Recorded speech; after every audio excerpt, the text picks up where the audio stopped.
It's your boy Beaky, and I'm back once again with another video for your entertainment. But today we're going to try to take it a little bit more serious, especially about the deck build we're going to be talking about right now, because you guys out there in the community have been asking me since I've been returned to update some of my older ranked decks, some of my older starter budget deck. In fact, the most popular one that I keep on getting asked about is this deck right here in this video, specifically starter budget beginner deck. So this video is almost from a year ago. It's about to be a year in a few months. Has 21,000 views, lots of likes, very few dislikes. So I probably did something right. I probably did something correct when I was making the deck for this video. It was a werewolf budget deck, and we're gonna go into game right now, and I'm gonna actually recreate that deck for you right now and tell you why you probably shouldn't just play this deck. You probably should just forget about it. And I want to actually encourage new players to change their way about how they approach getting the deck to start playing when they're new to the game, because it's almost like I'm part of the problem with videos like those, because the videos don't get updated with the game. So what am I talking about here, right? Well, let me go ahead and recreate the deck right now so you guys can take a look at it, and I'll try to explain. So first thing first, one of the first cards in this deck was Rapid Shot. So a classic card. It's still good to this day, I'm fairly sure. Let's just put 3 of those in there. But what has happened is that a lot of new players will go and see my deck on Legends-Deck, go and see the video, see all the upvotes, and think those types of deck are still viable and playable right now. And yes, I've updated the deck a few times, but I haven't updated it in like many months. And that type of deck is still not great compared to something you could get more current. Yes, there may not be a lot of people making starter or budget deck nowadays, but the biggest problem I see with this is you trying to ask me to update a deck that I made almost a year ago to the current format. And once we actually go through all the cards, I really cut into deeply why that just does not work, mostly because it changes what my initial concept for the deck was when I made it. When I made the deck you guys are about to see in all those months ago, I was making it for the current meta, the current way the game was played, the current cards in the game, and the current available cheap and easy to craft cards. Of course, as the game gets updated, there's going to be new cards that might replace a Rapid Shot or might replace a Crushing Blow, whatever it might be. There might be new cards you want to replace that card with, and not even that, cards change when it comes to magic costs, to get balance change. And that's the biggest difference when I say just updating an old deck may not work with newer cards. It's just going to change what I initially wanted the deck to be. And sometimes you just need to look past what worked in the past and think about, well, let me find a YouTuber, let me find a content creator, let me find somebody in Legends Deck that has a cool deck that's currently viable, or test it out to your best of your ability with the cards you currently have, change, swap out, and just test it out. That's how I started the game, guys. I just tested things out and see what worked for me. You're never going to be able to just find that perfect deck from online, but even though I keep getting these content requests for like, yo, God, update this old deck, update this old deck, I just gotta be like, well, this is the video to tell you, no, don't play my old decks, just don't. And well, let's get into it and show you guys why. So let's just go through all the cards in this deck real quick, and we add them back in, and then we could go over what made it work back then and what's gonna make it not be a great deck even to this day. I don't feel like it's gonna be willing to really hold up as well as it did back in the day. So let's go. Circle Initiate was in there. We had Enchanted Plate. I'm sorry the deck is not easily imported, but my deck tracker is not allowing me to import decks from Legends-Decks anymore. I'm not sure if there's a newer updated version of the deck tracker out there that allows me to do that, but I really don't know. If anybody in the comment section, like I said, guys, I was away from Legends for a while and knows why the import functionality in the deck tracker is not working right now, please let me know, guys. I just out of the loop. I'm sorry I'm out of the loop, but I need you guys' help sometimes. So if you know why the deck tracker can't allow me to import decks from Legends-Decks, feel free to let me know in the comment section below, and I will be sure to give you guys a big thank you for that. All right, let's keep on going into other cards that was in here. We had the Horseman in here. So as you guys will see, the cards are very common, very, you know, rare. They're not very epic, not very many legendary cards. When I do a starter budget deck for rank, I try to make it as cheap as possible for somebody new to the game to craft. In fact, this deck only costs us 4,800 to craft total, which is not an insane amount of soul gems when you think about to craft the entire deck, including every 50 cards. So let's, and you know, multiple copies of it. Let's go Windskeeper Spell Sword. And even when I'm putting this deck again together right now, I still like it in concept. I still like what I was trying to go for back in the day, but still the game has changed so much. There's a lot of things I'm going to have to discuss on why I would not really recommend most people make this deck instantly and then take it into rank, because there's just better cards out there to play versus some of the cards that are going to be added in here, and most of all, my method of playing this deck has completely changed from its initial concept because some cards have been vastly nerfed. So let me just try to find the next card right here. Where is it? Sorry. Real quick. Okay, I'll just name the card because I can't find it right here. Companion. It was Companion. I don't know why can't I find my copy of Companion. Oops. So it's Companion. Probably was looking at him, but I didn't even notice him. So we have two Companions. We have Crush and Blow. It was in here. Alright, putting the 3 Crush and Blows. We had Dark Guardian because Dark Guardian was just one of those really good cards. And overall, I still think it's a very viable card to this moment. So let's put in Dark Guardian right here over here. I'm surprised I don't have any premium versions of Dark Guardian. What does a premium Dark Guardian look like? If you guys will willing to indulge me, I would like to actually see that right now. Oh, it's not that special. Unfortunately, premium Dark Guardian is not that special, so that's probably why I never got it. We have Grim, so let's put Grim in here. And it's basically a werewolf deck, but it is taking advantage of some really to-the-face type of attacking stuff, so that's why I really liked it. Okay, we have 2. How many Grims did I have in this deck? I had 3. I had 3 copies of Grim. Then we had Gatekeeper, which I still think is a pretty cool card as a prophecy. If you get it as a prophecy, it's a really good way of just getting a bunch of attack to the face. And then we have what's probably the most key card in this deck for when I actually didn't make it. And here it is, it's Shieldbreaker. And we're going to come back and discuss this in a moment and why I think this was a key card for this deck at the time I made it. And why it really hurts how the deck is currently because of patches and stuff like that. We had Soul Tear. So Soul Tear right there. Then we had Archer. This was a more recent add. This is when I eventually did update the deck, so I added this in because I thought it was really viable. And right here. Okay, had 3 of these. So there we go. 50. Wait, how did I end up with 53 cards? I'll probably put too many copies of something. Let me see. Let me just go back through. Once again, I apologize because I don't know why can't I just import the deck directly from. And I hope this is the right version too, because like I said, I had multiple versions of this deck because I was trying to refine it to the best of its possibilities. So I have 2 extra cards. So I did have 3 Rapid Shots. I did have 3 Archers. Alt, I only had 2 of those. Yep, right there. Circle Initiate, and we have 1 extra card. Enchanted Plate. I did rock 3. Lurking Crocodile. Horseman. Let's see. Champion has 2. Crush and Blow has 2. What the hell am I missing out of extra one off? I might just let it by right now, just so I could get on with the video. I can't really find it right. Oh, Lurking Crocodile. Lurking Crocodile. I had. Oh. Wait, what the hell? I didn't have this in there. Wrong one. This was supposed to be Ankle Snapper, Mud Crab, which is a fun card to play with until this day. So we will drop in 2 Ankle Snap or 3 Ankle Snapper Mud Crabs and drop 1 Lurking Crocodile. So let's take a look at the deck now. So here we are. What is wrong with this deck in 2018 going into June? Why would I not actually recommend new players build this deck, even as a very cheap deck to make, very starter-friendly deck, and take this into rank or even into casuals? Well, the biggest part, my initial thought when I was making this deck was taking advantage of Shieldbreaker. Shieldbreaker was one of those newer cards at the time. It only cost 2 Magicka. The Magicka cost for this card has increased.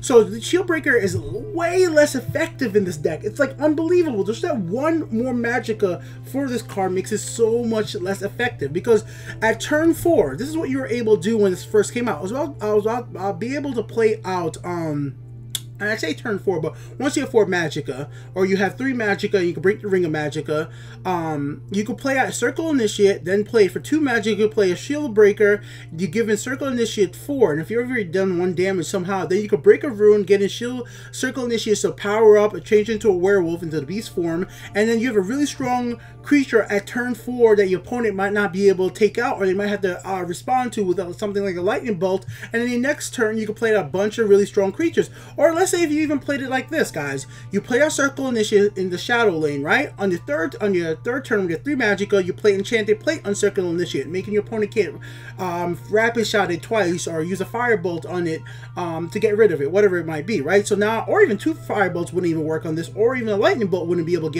get rid of it because remember, Enchanted Plate gives 3. So these are the things I was thinking about when I was making the deck. So I was able to put this together, put it on her, then use a Shield Breaker to have enough damage to break through, hit the rune, and have her transform. Same thing basically goes with a lot of these guys. Same thing with Grim, being able on turn 5 was able to combo with Shield Breaker, get the card I needed to hit face, break a rune, get the effect. All these cards really work together for that. As you guys can see, the reason for Mudclare and Ankle Snappers for if I need that extra 1 damage to do all that stuff. But now, even stuff like Mudclap, Ankle Snapper, I can't combo it the same turn with Shield Breaker until I get to 5 Magicka. By the time you get to 5 Magicka, there's going to be a lot of other more powerful cards you're going to want to play in the game now. If you think about stuff like Houses of Morrowind and like Clockwork City, all these new cards have been added into the game. There's a lots of really good 5 Magicka cards, or just more, 95 more Magicka cards I should say specifically, but a lot of new good cards that you might want to play instead of playing that combo. And Clockwork City even has some new stuff that you might want to play in turn. So I feel like the game has changed enough for me to be like, okay, yeah, I'm just gonna update this deck. Let me throw in some Clockwork City cards, let me throw in some Houses of Morrowind cards and make this a viable deck again. Is not something I want to do. I would prefer to make you guys a new werewolf deck, a brand new deck that maybe feels somewhat like this but has evolved, and I think that's a really important thing. I can't just keep on updating older decks and try to make them current, even if they're really starter friendly, even if they're really budget friendly, because the game keeps evolving. And I think new players need to approach a game when they see a really highly upvoted deck on Legends That's Deck, or maybe from YouTuber from 6 or 7 to, like, if you look at some of Justin Larson, CVH's, like, I mean, CVH is not really making a lot of new videos of new like beginner deck videos because he's working hard over at Bethesda promoting the game, being a community manager. And somebody like him, right, YouTuber might look up, a new player might look up, like, you know, nice starting decks out for Legends, and they might see something from CVH from almost over a year ago that might have been really valuable and really fun back then, but that's just not going to really work that well now in the game. Yes, the concept might still work in a sense, but Magicka costs might change. Like, I have so many older decks that depend on a card like Manticora, and Manticora has completely freaking changed the way you think about that card. It's not that it's a bad card now. I don't think the nerf of Manticora losing guard has changed Manticora from being unplayable, but you have to think real smart about how Manticora has played. And in fact, if you go back to way when I started playing Legends, like all the way back to closed beta days, I thought Manticora was just unbelievable because Manticora used to have the guard, destroy monsters in either lanes. So for you guys who might have just started Legends recently, Manticora didn't just destroy a monster in the same lane it was summoned in, it was any lane. So I could summon a Manticora as a guard in the left lane and destroy a creature in the right lane. So that was like a nutty ability, so it was super powerful. So the developers went ahead and balanced, changed it down to like it has to be the same lane. Then it seems to be so much still of a pressure card in the game, they went ahead and replaced guard. They took away guard, but taking away guard doesn't instantly make this card a bad card in a sense. It just makes away its defending ability a little bit worse. But by not having guard, it means they could go into shadow lane, so your opponent might not be able to trade into it immediately by using a Viper, let's say, or other creatures. By now you might have a 6/6, you might have been able to destroy that guard that you needed to destroy, and Manticora going to shadow lane, now you can attack with it. I know this video is most about werewolf deck, but that's my point. A deck from a deck or a creature you might see that looks really cool from a year ago or video, whatever it might be, it's just not going to be the same thing today, because most likely that player, that community member who put that deck out on Legends That's Deck or made that video had an idea for that video, and it's just not the same thing now because it's just not viable. This deck is just not what I meant it to be. I meant this to be a really fast attacking deck. I wanted by turn 4, I was breaking runes, getting the advantages from breaking runes. If I got hit, I wanted to get a prophecy from something like Lurking Crocodile. Lurking Crocodile is one of those early game prophecies. It's a 3/2 that if it dies, I could trade with it. If I could attack face with it, so what? I want to be super aggressive. I want to use this card right here to go ahead and break runes and do damage. But nowadays, this card is so easily shackled. There's so much more shackle cards. There's cards with shackle and betray. There's so many ways, different ways to silence creatures, that something like this is not as viable as it once was.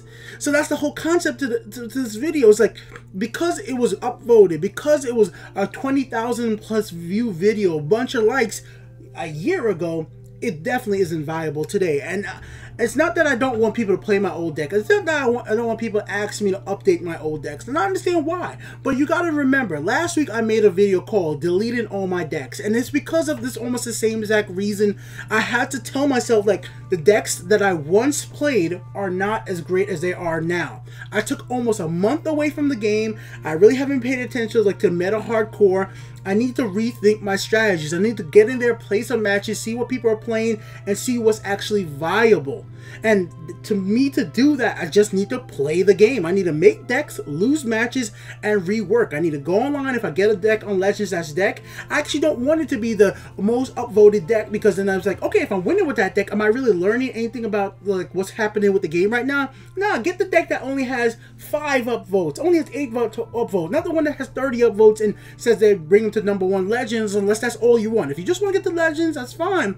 But I think it's better to get a deck that's only getting 5 upvotes, or the player saying like I'm getting like a 70% win ratio. Then you can combine that with the deck, the cards that you have in the game currently, and mix and match and learn the game and see what's working right for you.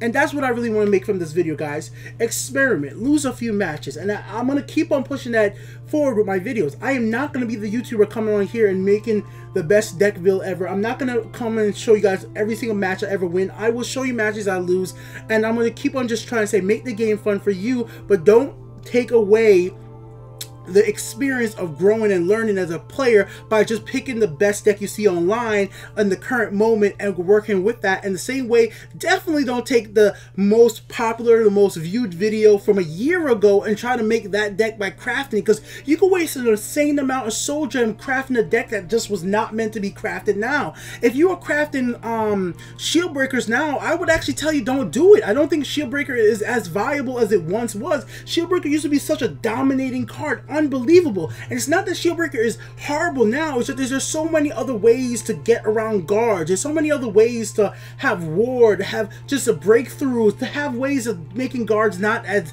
viable as once was. There's so many ways to get charge creatures that you could just throw out there, and more and more Northern Firebands to get items with plot on your weak creatures, that your creatures like a Northern Firebrand with plot gives that Northern Firebrand enough to break through on a 4 health guard. Now your bigger creature could attack. So stuff like that makes it like maybe Shieldbreaker is not as viable as it once was to remove the guard, and getting 2/2 isn't that great anymore. There's a lot of ways to get way more attack versus 2/2. There's so many different supports.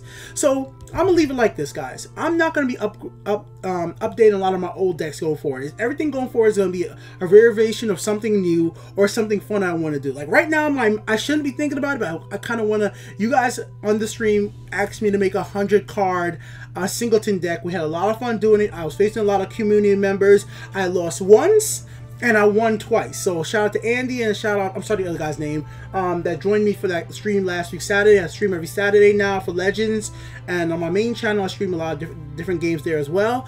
And I had a lot of fun playing against you guys and doing all that stuff on Saturday, and that's what I want to do. I want to do the fun stuff that I interact with you guys during the stream and make decks from there, but I'm not going to go and look up what's the best deck on Legends as decks and make my own version of that. I'm going to try to do at least as much original content as I possibly can. This is why I try not to watch a lot of other streamers, because I just don't want to bite off. I don't want to subconsciously bite off of what they're doing, and I want you guys as viewers too to think about what I'm saying here. Yeah, you go Legends as deck, you see the most upvoted deck. Unless like I said, unless your idea of fun is just get into rank to Legends, copy that deck and play the Legends. I think it's better for us to grow with the game and grow with how players are playing the game by adjusting those decks to your play style. And for new players out there, that means that, hey, sometimes you gotta lose a few matches, take a deck that's not the best deck ever, and just combine it. So once again, for everybody, now I mean that I was getting a lot of questions about this over the last few weeks.